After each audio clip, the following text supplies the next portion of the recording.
and not just the department heads, but the departments. It looks like having a small business czar for every department that touches small business.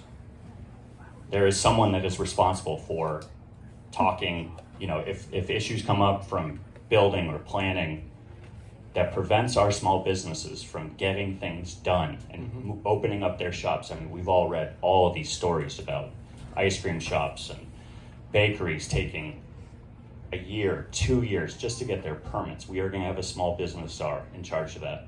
We are going to have a downtown czar in charge of revitalizing our downtown core. Currently, we have, and God bless them, but we have 7, 8, 9, 10 different groups looking at how do we revitalize downtown.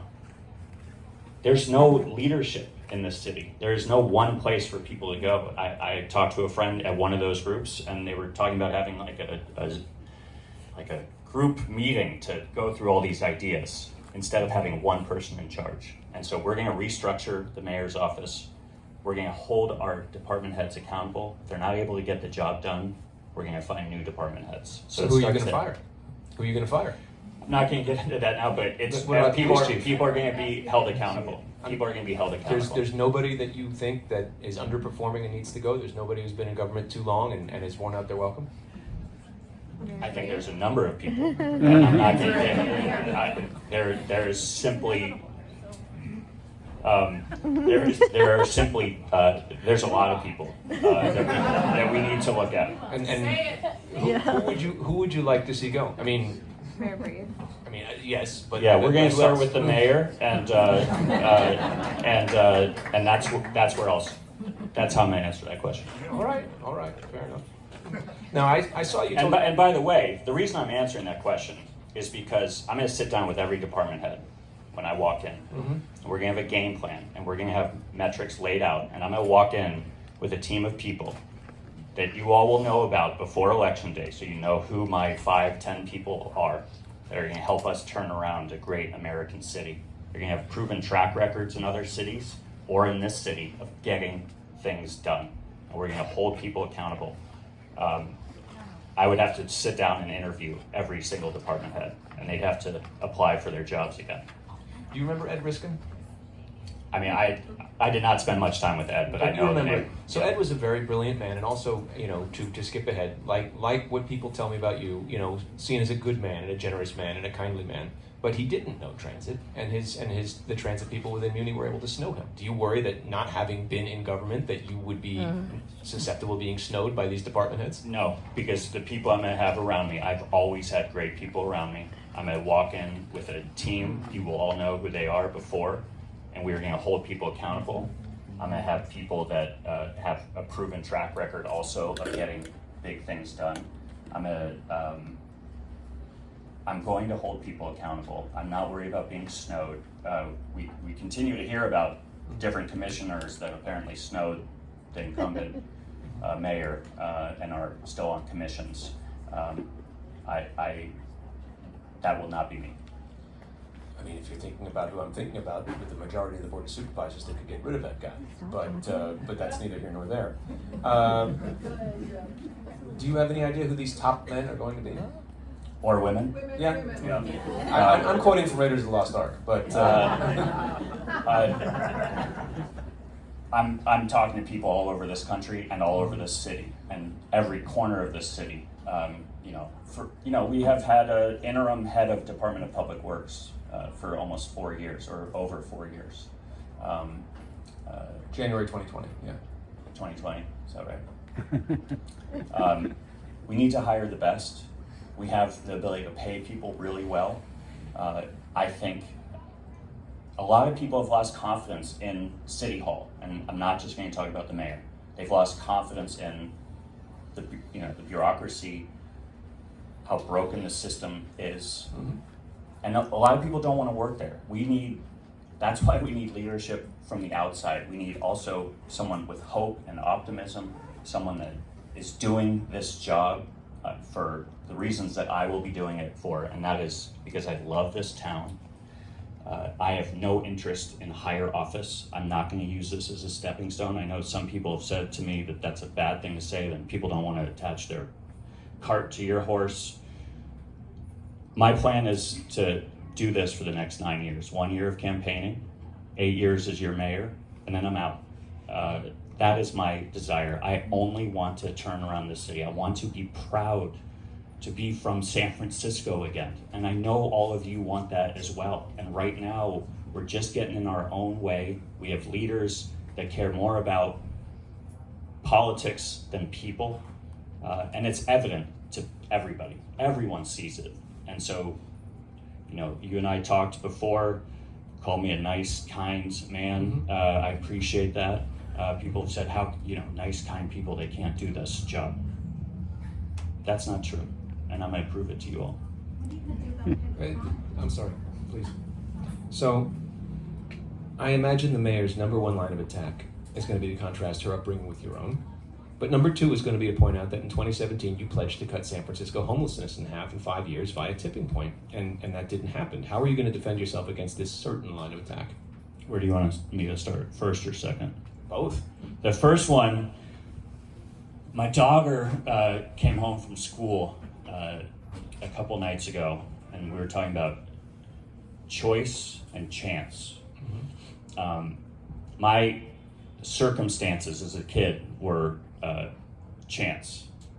I didn't have a choice.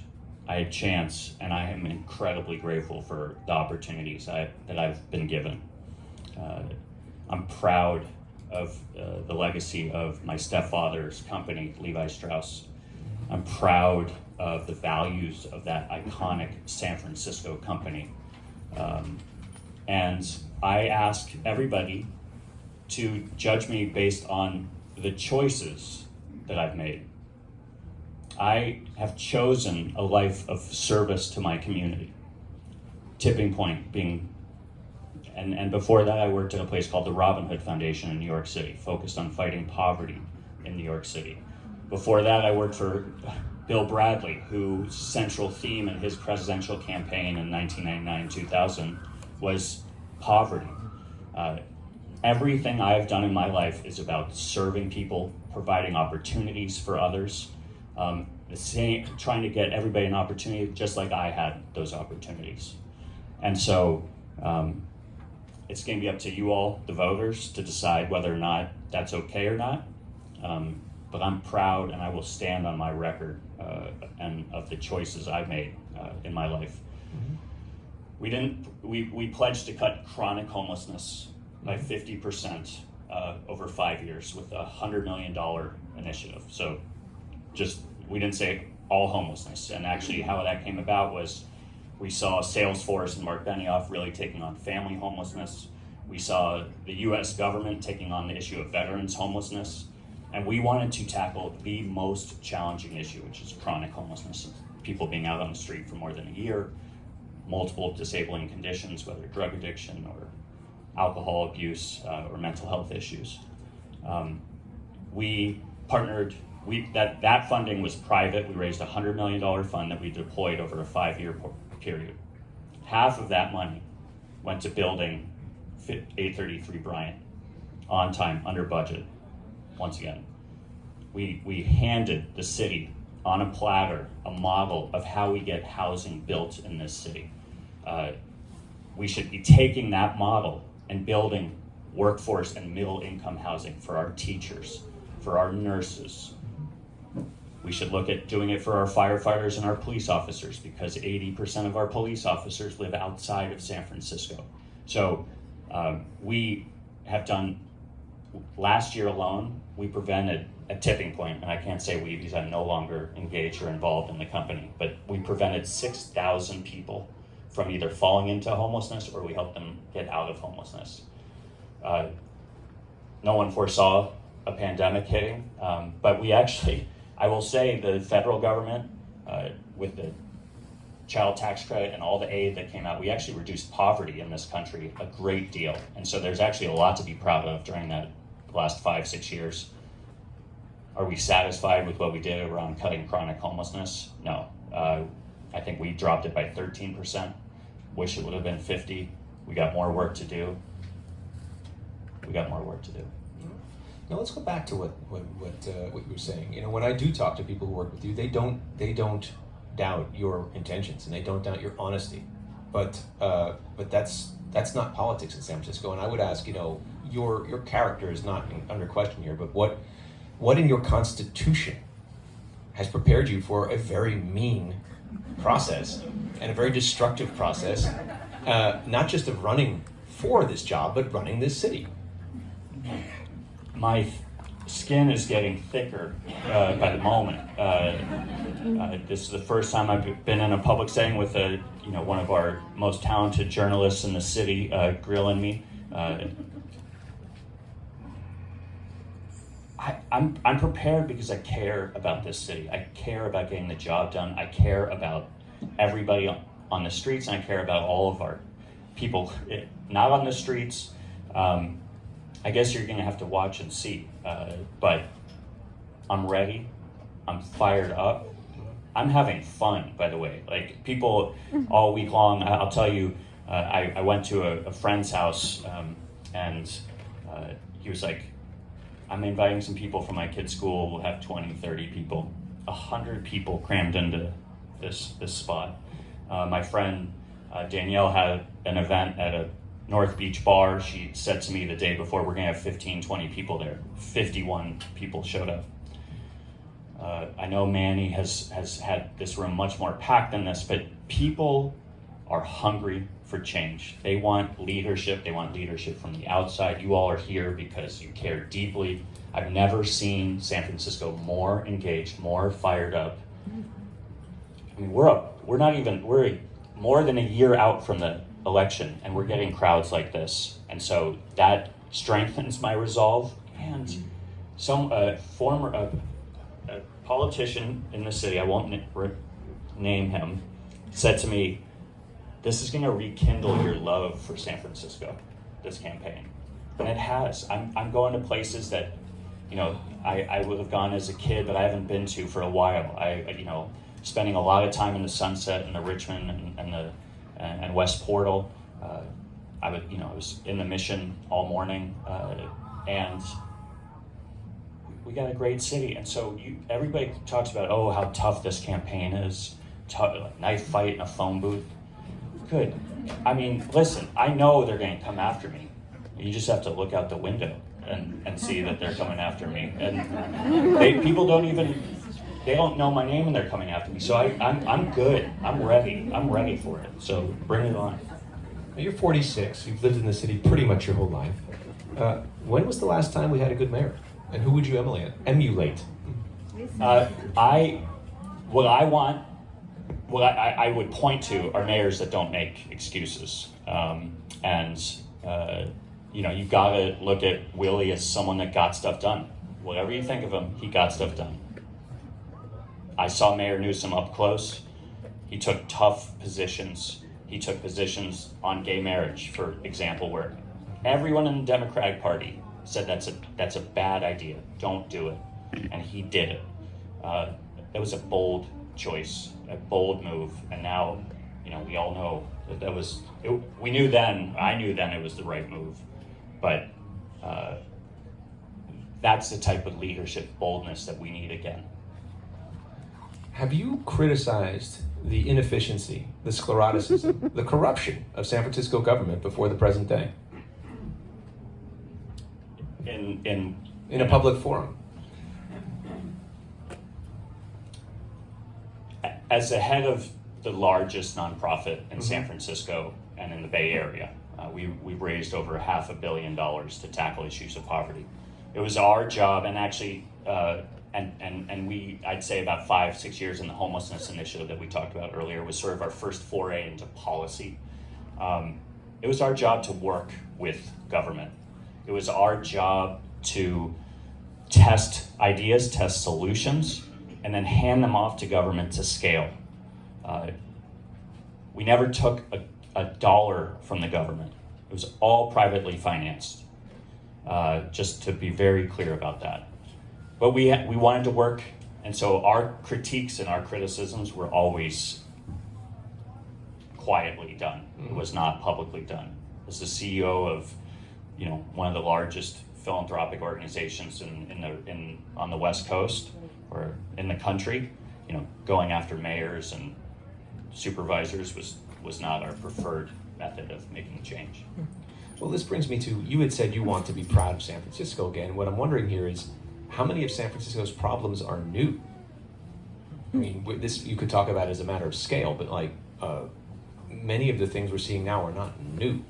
I think the level of petty crime, the level of smash and grabs, the level of disorder that we're feeling on these streets, I do think is new. I think the idea, I had a friend tell me that he walked into a Walgreens 3 nights ago, saw someone go get trash bags in one aisle, and then went to the food section and just started piling food in.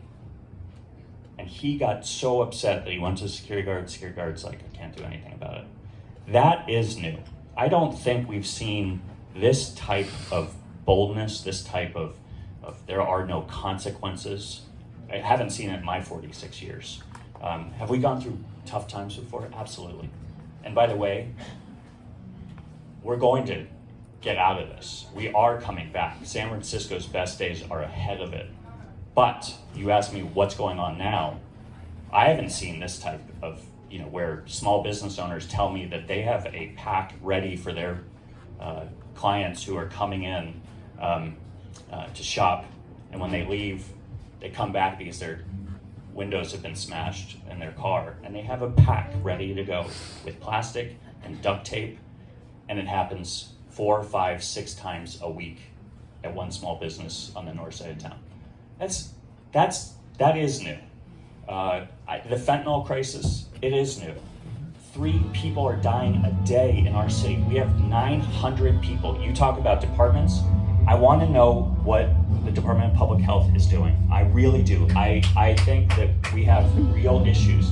Grant, I think, did a great job during COVID, but I would love to know about how we have a continuum of care from harm reduction, which I support, to recovery, which we have not been funding. We've had no beds for recovery. We've had no psychiatric emergency beds, or very few of them. We've spent much more money on harm reduction and very little dollars on recovery. That needs to change. That we swung so far to one side, and by the way, we shouldn't pit those 2 groups against each other. It's a continuum of care for a reason. And so yes, I think we're seeing things that I've never seen before. Continuing on policy here, you were very vocal regarding the mayor's 2 ballot proposals. I wrote it down here. With regard to undoing facial recognition camera bans and making it easier for police to engage in high-speed chases with someone who stole cough syrup from the Walgreens, you accused the mayor of, quote, pointing fingers at a commission and police department she already controls and, quote, passing the buck. And with regard to her proposal to compel welfare recipients to undergo drug testing on pain of potentially losing housing and money, you accused her of, quote, dangerous headline chasing and a recipe for, quote, increasing crime and putting more desperate people on our streets. I'd like you to go a little bit further and tell us why are these bad policies? Why is the mayor proposing them? On the allowing the police to do their job, I didn't say it was bad policy. I questioned the timing of what and when she said it. Very interesting that it was, a couple weeks after my announcement. As we all know, the city is very upset about. We got a lot of music going now. This is great. Listen, if there are common sense reforms, if there are common sense ways to get our police from behind the desk out in the field, I'm a supporter of common sense ideas wherever they come from. So if it comes from the mayor, great. Yeah, little earthquake. Yeah. You guys good? Yeah.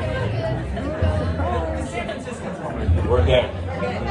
I'm just thinking about my 2 kids at home. That's what I'm thinking about right now. I don't know. This was one of the ones where you get up to go into the door and it's already over. Okay. Oh, really? Okay. So I question the timing of that police bill.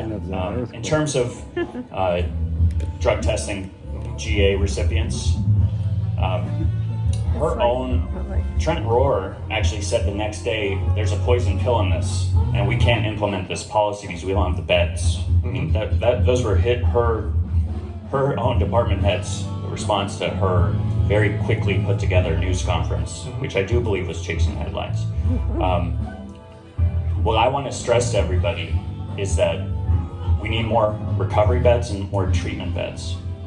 Currently, if you drug test somebody, which would be voluntary, and they go in to get drug tested, and they want to go into treatment, or you force them into treatment, we don't have the infrastructure.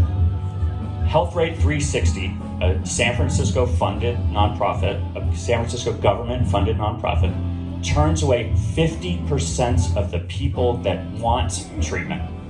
So now we're going to add 5,000 more people without the ability to treat them. Let's first get the beds up. Let's, like I said, about the recovery, the continuum of care, let's get more recovery beds up online, and then let's talk. But right now we know, you wrote about this, Joe. Right now we have a mayor that's politics, not policy. But just to be clear on the police thing, I want a fully staffed police department. I want our police walking the beat in corridors like Valencia Street and Chinatown and Market Street. You're good. Everybody, right, I just hadn't finished the list of the neighborhoods. What we need is a fully staffed police department so that we don't just have 3 cars patrolling the Richmond district where there's 100,000 citizens. We have 3 patrol cars on a good day out there, according to the chief out there. So you interjected about petty crime, smash and grabs, small businesses. If you have cops walking the beat in these neighborhoods all over the city, then people are less likely to commit a crime. You don't want to get caught. Right now, criminals don't think they're going to get caught. And if they do get caught, our judges also are not holding them accountable.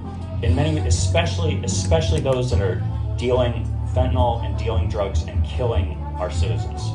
Well, let me get back to that. If it was a matter of timing here, do you think that it's a good idea? Do you think that the solution to rampant property crime is that police should chase people throughout the city in a high-speed chase? I said we need a visible police presence, because if you have that, you are less likely for crime to happen in the first place. But to be clear, not every situation calls for somebody with a badge and a gun, especially what we're seeing on our streets that you and I talked about earlier. We need hot teams, we need case managers, we need a place for people to go.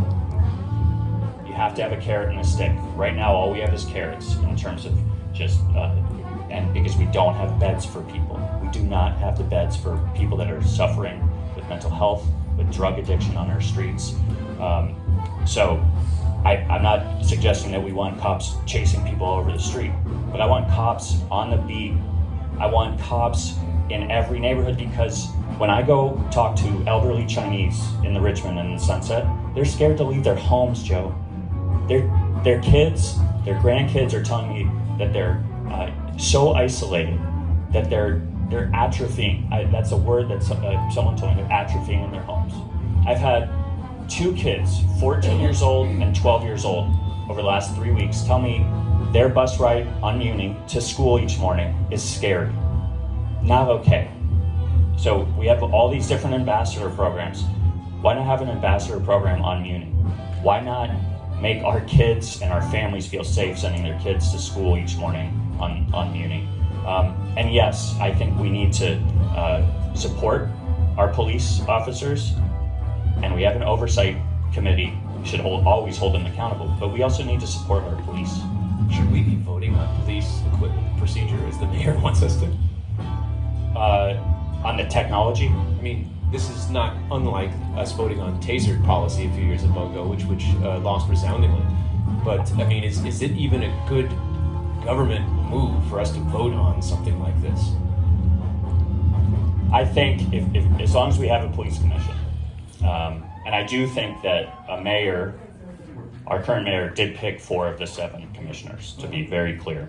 I do think you wrote about commission reform. I do believe we need commission reform. Anytime you can't count the number of commissions that you have in a city, I think you need some reform.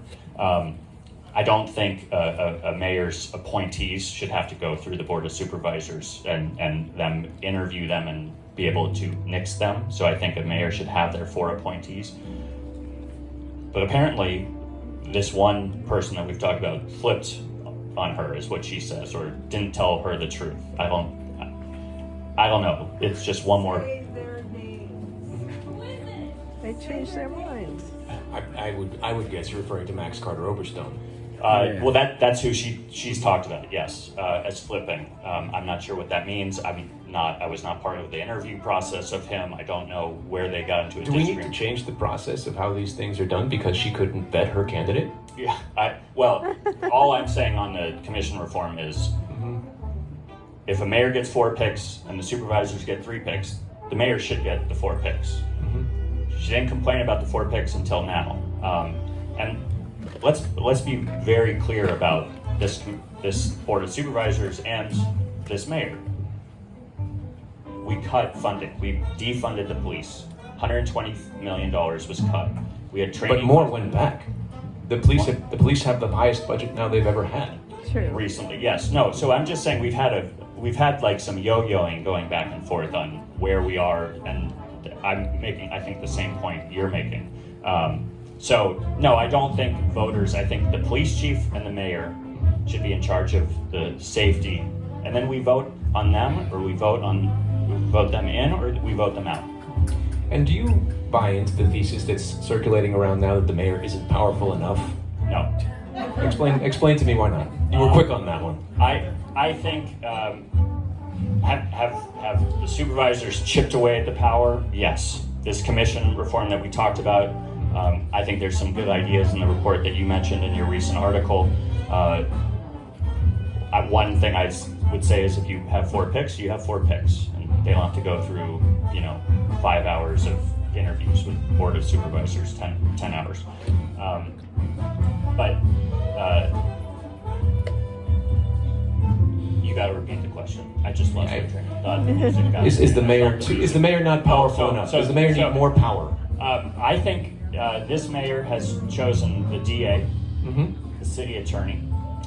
She's appointed 4 school board members, 3 supervisors over her time. And a partridge in a pear tree. Yes. And, the mayor puts a $14.6 billion budget on the table, and the Board of Supervisors fight over 0.2% of it. Do the Board of Supervisors cause this mayor problems? Yes, of course. That's what they're there for. Like, every mayor, from Willie to Gavin to Ed, who I knew they always complain, but they usually complain mostly behind the scenes. They didn't make their whole political being about, get me a new Board of Supervisors, or I can't do the job. And just to be really clear, this mayor's been in power for 5.5 years. And guess where she was before that? The Board of Supervisors. She was the president of the Board of Supervisors for 3 years. So, people ask, oh, you don't have the experience, you don't have the inside knowledge. Well, we have somebody in charge who has the ultimate in inside knowledge, and look at the results that we're getting. Let me shift back to the mayor's policies here. Are you against compelling people into drug testing? No, I think we need. I like where the governor's going with care court. I think we need to compel people into care. Full stop. Not in all circumstances, but what we're seeing on our streets requires us, once again, to have more beds, to compel people into treatment. I love the program the Salvation Army is embarking on. I think we need to support those type of recovery options, and sometimes you need to force people into treatment. Not in every case, but I do believe that we have to compel. This drug, this fentanyl, is a game changer. It is so different than anything we have seen, that it requires us to take care of people, because what we're seeing on our streets, there's nothing progressive about that. And I understand the civil liberties issue and the civil rights issue, but people are dying on our streets in record numbers, and we have to try a different approach. But not safe consumption sites. Right now, I want a continuum of care where we have harm reduction and we have recovery. I want our streets cleaned up. I want to end the open air drug dealing. And then let's have that conversation. Right now, we saw with the Linkage Center, which was a safe injection site, where we had safe injection site inside and we had safe injection outside. I believe strongly in harm reduction, but not so much that you're forgetting about taking, you gotta keep people alive to get them into recovery. And safe injection sites, let's have that discussion after we clean up our streets and end the open air drug dealing and open drug use on our streets. So you're open to it? Yes, but not right now. I want to get control of our streets right now. When have we ever had control of our streets? Well, we've lost control in downtown. Once again, there's a level of disorder the likes of which we have not seen on the streets of San Francisco, and it's we could talk about just the Tenderloin and how it's always been a containment zone. What we're seeing now spread into other neighborhoods in the Mission. Go out to Sunset and the Richmond, people are seeing open air drug use. Once again, 2 blocks away, 6 people in that same week that I talked about my kids walking across the street, there was 6 people smoking fentanyl in front of a school and across from another school. So that has to end first, and then let's talk about safe injection sites. We'll get there. So, in a candidate race, I'm not telling you anything you don't know, candidates strive to distinguish themselves. And the mayor is distinguishing herself by the amazing things that she's putting on the ballot for us to vote for. How are you distinguishing yourself? I'm going to tell people about my track record of getting big things done. And when I say I'm going to do something, I get them done. And we have seen an administration that says a lot of things, and there's a lot of failed promises. And I understand it's election year. By the way, another point to us, a mayor having a lot of power, 3 things on the ballot in March. That's a lot of power invested in somebody. She can just put something on the ballot. That's a pretty big, powerful tool, by the way. In fact, the report that said that the mayor wasn't powerful enough said that you shouldn't be allowed to do that. So, I think I have to go out and tell my story. This is, week 4 of my campaign. We weren't close enough to the microphone. I understand. Apologies. How's the music back there? It's good. Okay. I think I have a track record of getting big things done, and I think if you hear about someone that got a building built in 3 years, on time, under budget.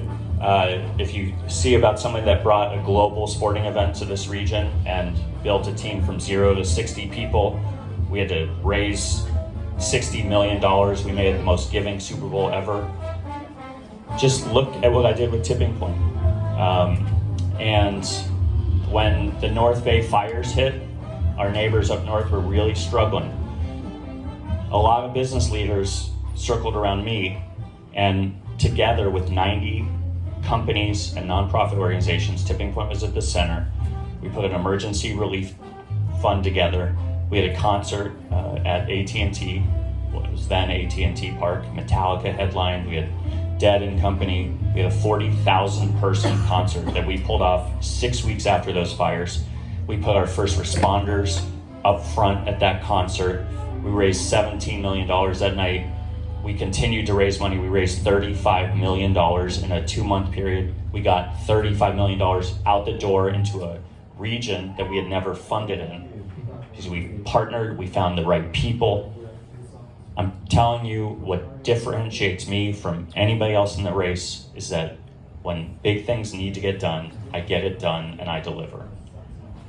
Going back to politics, do you worry, even though you've made good arguments about what I guess you would characterize as fecklessness of some of the things that the mayor has just proposed, do you worry that this was a trap and that you have entered that trap and this was just a means of shoring up her rightward voters and now they're not looking to you?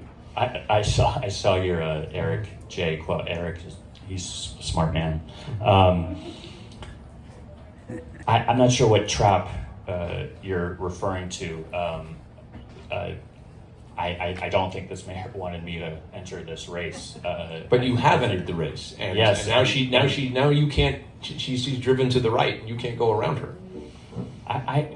Everybody. This is what's and Joe, you are one of the really smart ones. So I say this with all respect. Like, every reporter wants to put me in a bucket. They want to put me in the right or the left.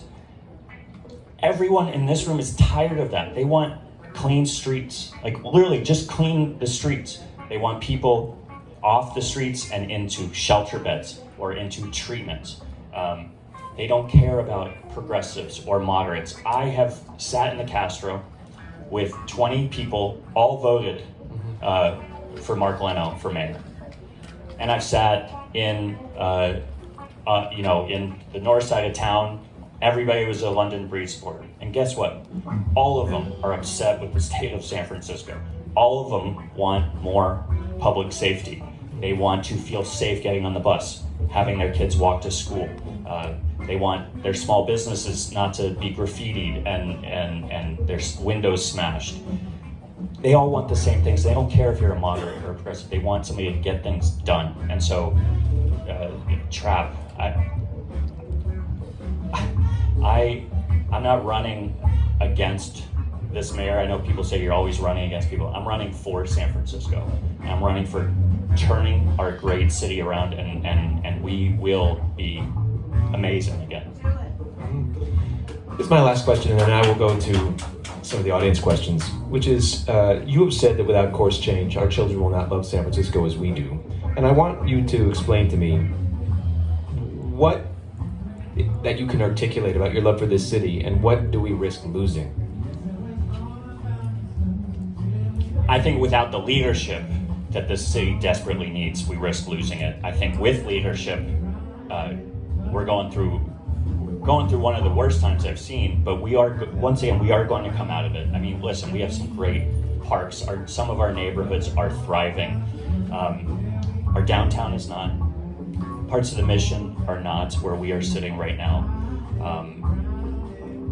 But we are, I mean, look at this room. We got jazz going outside. I mean, we're the most inclusive, diverse city in the world. Like, our values are strong. The one thing that I will tell you that we have going for us, and I'll fight anybody, those people that move to Miami or Texas, they have to realize that they're living in Florida and they're living in Texas. We're living in the greatest state in the country, and we are suffering right now, and we will come back. So those are the questions that I wrote, and I will open up, and whoever wrote all of the questions in one place, that's very useful, thank you. This question says, how often do you ride Muni, and which lines? I drive a lot, and I bike a little bit, and I need to ride Muni more. But the two kids going to ballet and soccer at 8 a.m. tomorrow, I have to be in San Jose with my son. He has practice out in Excelsior, and then I have to get to ballet pickup by 7.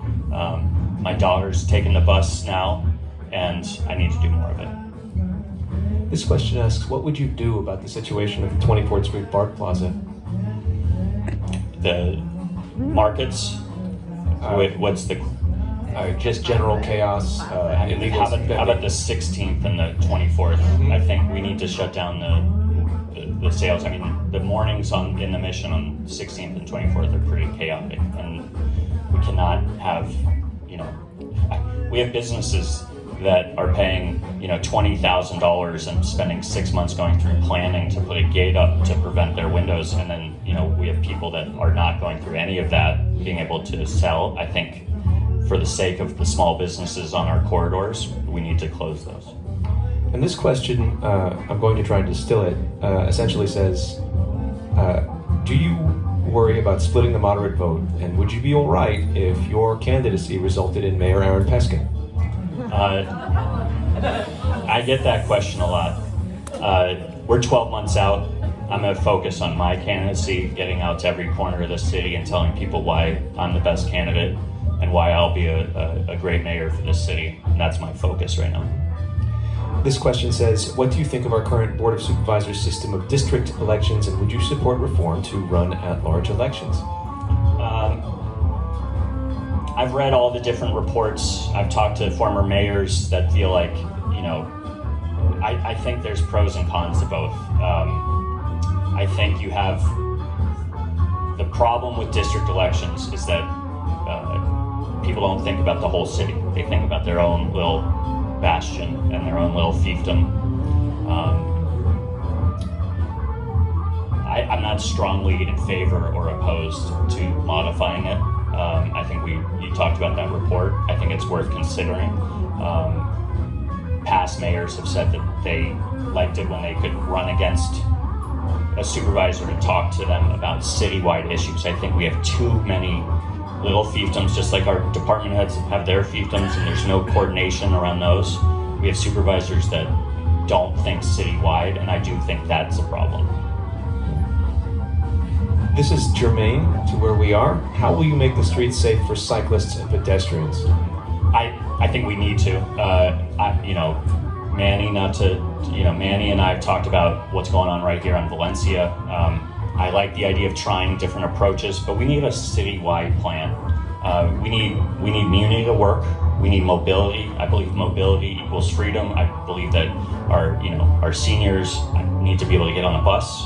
I think we need a plan for the entire city instead of not to knock Manny's work on Valencia Street.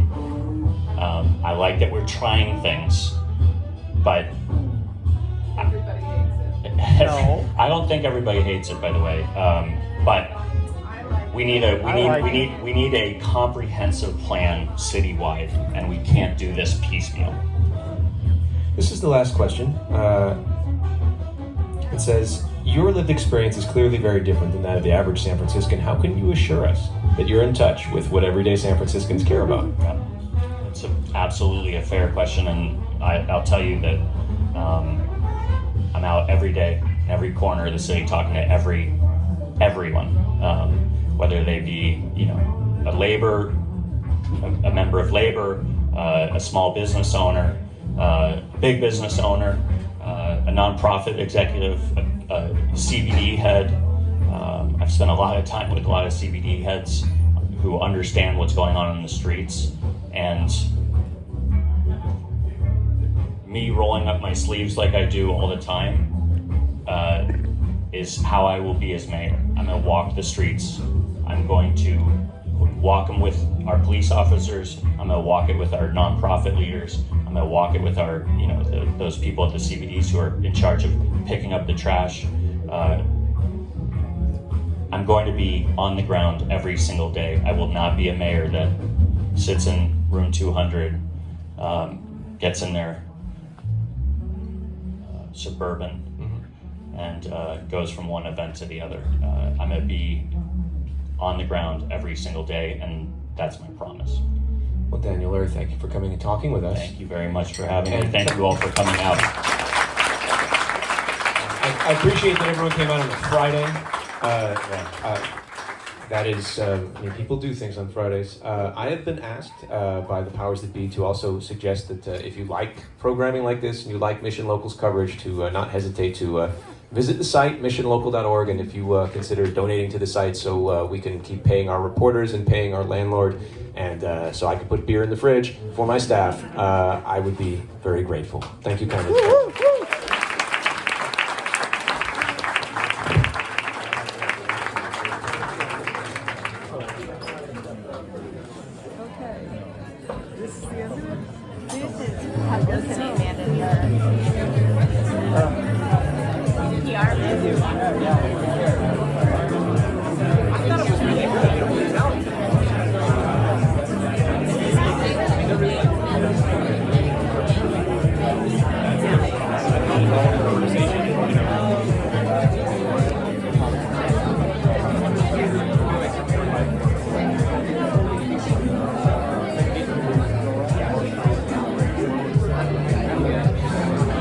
get by okay?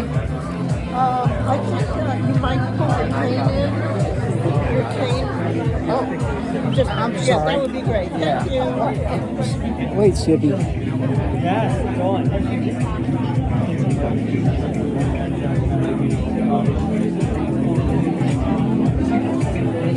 He's a killer.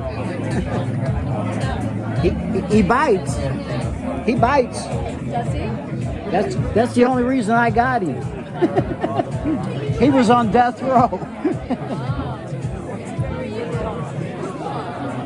It's okay, buddy. It's okay. It's okay, I'm okay. He comes here all the time. We pick up trash, so this is Trash Central.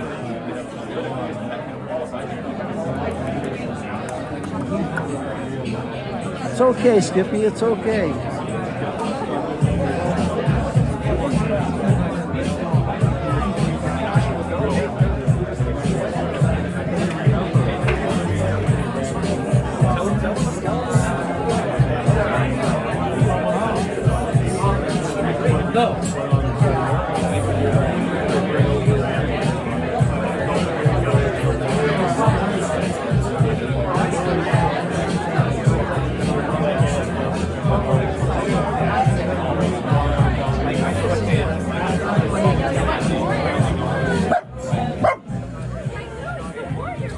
No, no, no, no.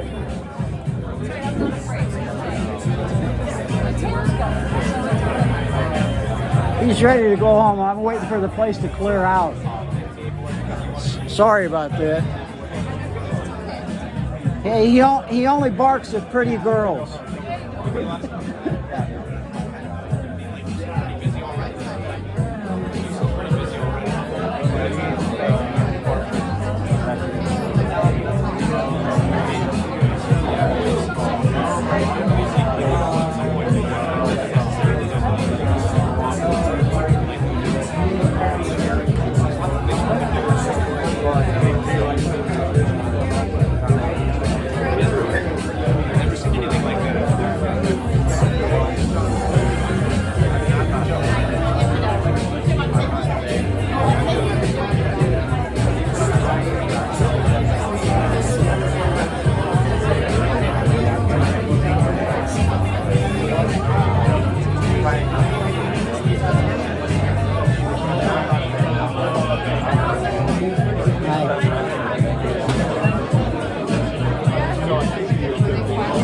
Aren't you glad you came? Oh, good. He bites. Skippy, no. No, no, no. I don't know why. I'm going to have to get him outside. Sorry. Thank you. Do I know you? I know. You were in front of me. Oh, okay, cool. Nice to meet you. Skippy, no. What's the story, man? I really do have to keep you down.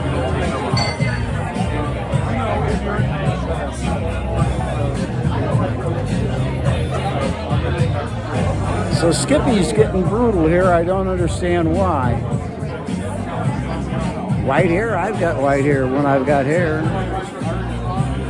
He doesn't like people being friendly to him.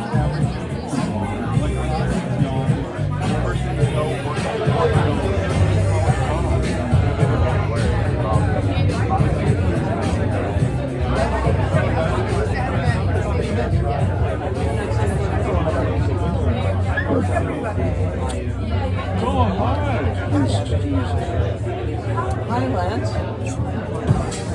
Lady, he's taking your moves as aggressive. I thought you were gonna have a baseball cap.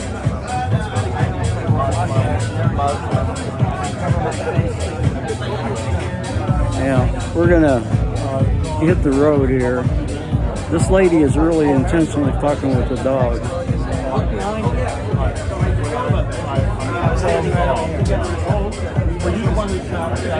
That was me. So I came in as you were there.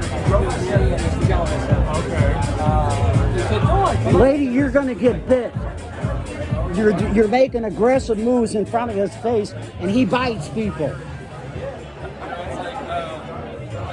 Sorry, I saved his life.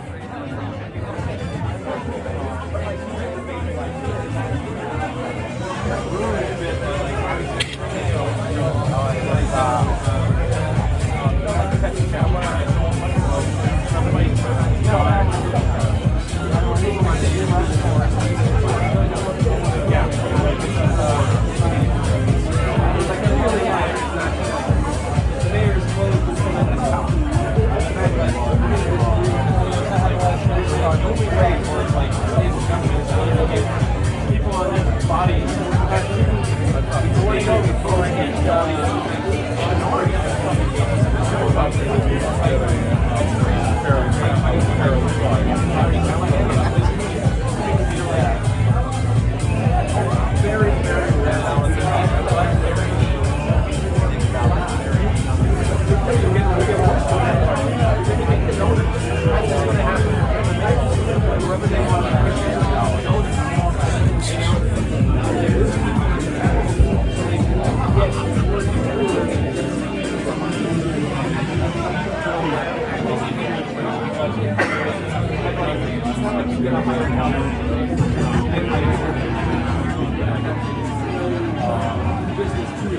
There's a little kid, Skippy. That's nice. Okay. Lady, please. Please. Jesus Christ.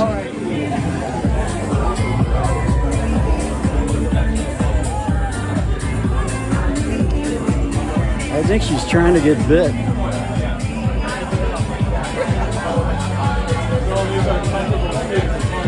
I know, I can tell.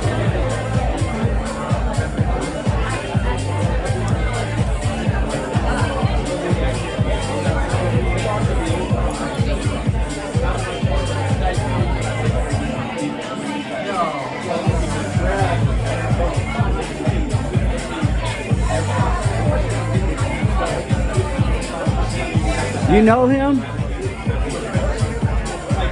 Is he the one that tried to send the Giants to Tampa? No? Wasn't that a Lurie? Oh, you knew that. The Giants baseball team. Oh, I don't know. Mr. Lurie, did you try to send the Giants to Tampa? I'm not Mr. Lurie. You didn't try to send the Giants to I'm Tampa? not Mr. Lurie. You're not McGowan, are you? No. He's my hero. I like those world champions. I like those million people parades.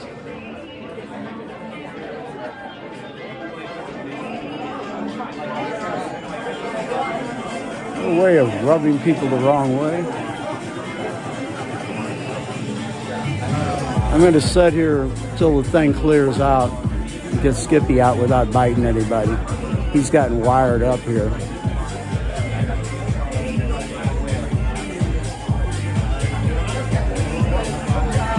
Bye-bye. Hey, go Niners.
There you go.